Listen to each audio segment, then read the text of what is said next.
is Mama Gena here, live with Kris Carr herself. She's my beloved friend, inspiration to the masses. She's this incredible facilitator for women, for men, elevating the conversation of health and wellness on this planet. I'm thrilled and I'm honored on the eve of the launch of Kris's brand new book to have the privilege of interviewing her for All My Sister Goddesses. So, hi Kris. Hi, honey. So tell me, give me a brag. What's up? What's new? What's happening? Give me a brag. I just love that you allow for the brags, and I apologize that my phone is ringing right now. But it is my husband, so I will brag that I love my husband. That's something that's good. It's a really good brag. I guess the brag that I have right now is that ever since I started to talk about Crazy Sexy Kitchen, it's during pre-sales, it has been in the top 100 on Amazon for the past 6 weeks. So I feel so grateful. I feel like my readers and my fans and the people who are interested in the types of things that I teach, which is plant-empowered living, are really excited about that book, and that makes me so excited. So that is my brag. And my other brag for you is that you look so pretty in the middle of a book launch, because it's a tribute to the content of your book that you do, because most authors look stressed and exhausted, but not you. You're relaxed and beautiful and fresh and alive and delicious and all those things. So, Thank you. And speaking of which, I deal with women. I see such a huge conflict between women and food, and I just wondered what it is that the biggest mistake that you see that women make with food.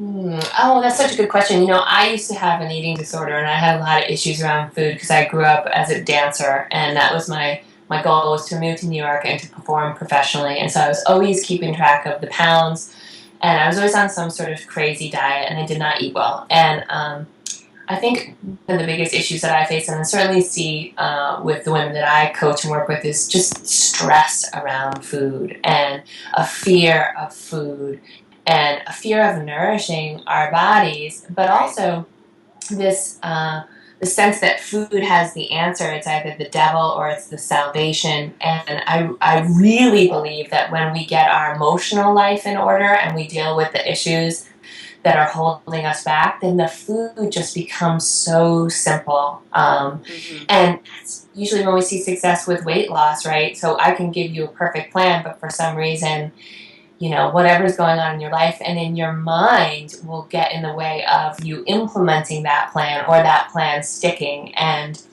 what I have found in my own life is when I started to work on my health and my mental well-being, that's when the weight started to just fall off naturally and I came into balance. And thank you for telling me that I glow, but I really do feel like I glow more because of how I take care of this. Oh yeah, I would say so. You have good hide this maintenance.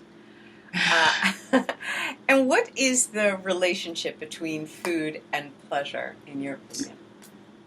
Oh, I love talking with the pleasure goddess. You're the only person that asks me that question. and it's such an important question, and we should be asked it more often. I think, just think about food from the texture, the smell, the taste, the spice, the creaminess. It evokes so many memories for us, and it's part of every romantic experience, wining and dining. Mm-hmm. And I think we have to enjoy our food. I came to this way of living when I was in a crisis, when I was diagnosed with this incurable cancer and I didn't have treatment options. And at first I was very medicinal about my food. I wanted everything to be perfect and measured, and it had to be optimal because this was going to save my life. And there was so much pain around it, actually. And 10 years into my journey of living a really healthy life with a chronic disease, I have brought the pleasure back. And I think that's what this book, Crazy Sexy Kitchen, is about. Bringing the pleasure back into your life it's not about being restrictive. It's really about celebrating food. Yeah. Okay. So, if I was there in your little house in Woodstock with you tonight, what would you make for me? What would be the ultimate, like your favorite recipe from the book? Or what? Yeah. What would you make? What would you be having for dinner tonight? Oh, well, I'd probably start off with the crab cakes. I love the crab cakes, and they're not made of crab because, I don't eat any animal products. I love animals. I like to keep them in their natural environments. They're made of hearts of palm. So I would Yum. create the beautiful crab cakes for you, and maybe we would, depending on what kind of mood we were in, maybe I would make you the chickpea crepes with mushrooms and this Mm. aioli cream sauce. We would definitely have a salad because I love to salad up. Mm-hmm. I like to rack and stack my greens. And whenever I think about you, I think of some sort of, I don't know, I think of chocolate. Chocolate.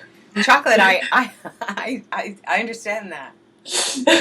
So I think of chocolate and petals and feathers. I just think and crowns and yeah, I think you live in a magical land, the land that I want to come and visit more often. So I would present you with a chocolate cake, and actually maybe I would have some really cute men present the chocolate. And could they feed us the cake also? They could feed us the cake, and then they would do the dishes. And dance for us? Yes. Okay. They could dance for us too. See where I am? Like, you're like, they'll dance. I'm like, they'll do the dishes.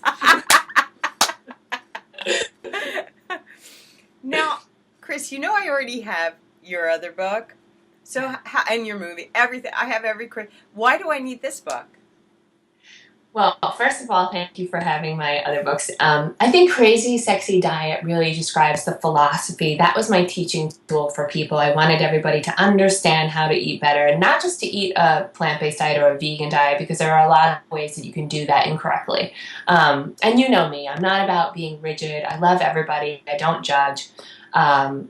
I just want us all to eat more plants. And so with Kitchen, I have 150 recipes for you, whereas with Diet, I only had a few recipes, and I was really focusing on the philosophy. And also with Crazy Sexy Kitchen, I've opened it up more because I'm really trying to reach a broader audience. And when I'm working on helping people really upgrade their lifestyles, I'm working more on a healing plan and or getting them into a prevention plan or a maintenance plan. And hopefully what's happened is people have read that book and they understand some of the principles, and now we can play a bit more, right? We can invite some more pleasure in because we have some sort of practice now. So that would be a good reason why. And what was your? Of course, I'm not just ordering it for me, but for everyone because it's in perfect time for Hanukkah. Oh, good. That's coming up in December, and it's like the iconic. Everyone is going to receive that from me, just so you know. If I love you, you will be getting Kris's book. Thank you. And tell me, what was your inspiration? What had you decide to go full on cookbook? Yeah, gosh, I never thought I would be writing a cookbook. I really do mean that. That's not some sort of marketing ploy. My grandmother was a chef. And no way! She was a professional chef. This is actually, this is the book. Here's the cute Chad, my co-partner in crime, who created the majority of the recipes. And my grandmother, who I'm going to flip to a picture of her just being, this is actually like a Mama Gena type of picture. She's over there in the corner in her black. Yeah. She's at a cocktail party. She's causing mischief. What you don't see in this picture are there are two very handsome men right next to her, both vying for her attention, right? So my grandmother's a chef, and she had many restaurants and taught me a lot in the kitchen. But she cooked a very different type of cuisine and wasn't necessarily the healthiest stuff. And so when I turned to the kitchen to repair my life, I was motivated by her. She died a few weeks after I was diagnosed, but the time that we spent in the kitchen had a profound impact on me. So I dedicated the book to her. interestingly enough, Chad, who is my chef, who is one of the lead chefs at Whole Foods, also dedicated it to his grandmother, and we were all both very inspired Whoa. women in our lives. Whoa. So that's part of it. And then the other piece is really, I just wanted to give people more recipes. It's the number one request that I get once people have started to follow my plan and my path, and they just need more tools for their revolution. So those two came together, and I started typing and testing and shopping and cooking and creating magic things and burning other things, and just becoming a little mad scientist in the kitchen. Wonderful. Well, my deepest hope is that your book continues the movement that you've already created with your revolution to expand not only the health, but the pleasure and the fun and the enjoyment and the beauty and the intimacy and the joy of food in everyone's life. And I'm so proud of you for having created this book and brought this forward into the world, and of your stand for each of us standing for our health in a new way and an even stronger way, in a more powerful way than really you are the invitation for health that I've been waiting for, and I am so grateful to have the chance to talk to you about this book and celebrate it with you today. So thanks for joining me. Thanks for having me. Thanks so much, honey. Thank you for our friendship, and thank you for supporting Crazy Sexy Kitchen. Yeah, may it launch out the roof. Okay. All right, Mama Gena School of Womanly Arts is officially ended. Thank you, Kris Carr. Thank you.